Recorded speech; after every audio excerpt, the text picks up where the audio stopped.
તાજેતરમાં પડેલા અતિભારે વરસાદના કારણે નાગરિકોને ખૂબ જ મોટા પ્રમાણમાં મુશ્કેલીઓનો સામનો કરવો પડ્યો હતો, જેમાં સોજિત્રા વિધાનસભામાં આવતા પેટલાદ તાલુકાના ધૈર્યપુરા, ખડાણા અને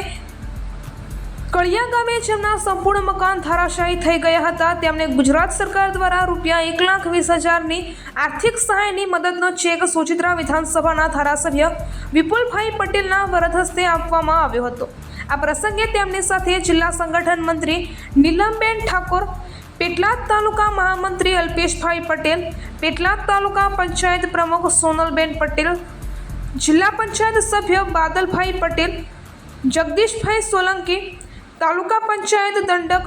અજયભાઈ ગઢવી, મામલતદાર વિક્રમભાઈ દેસાઈ, તાલુકા વિકાસ અધિકારી શ્રી સતીશભાઈ પટેલ, હર્ષિતભાઈ પટેલ તેમજ લાભાર્થીઓ ઉપસ્થિત રહ્યા હતા।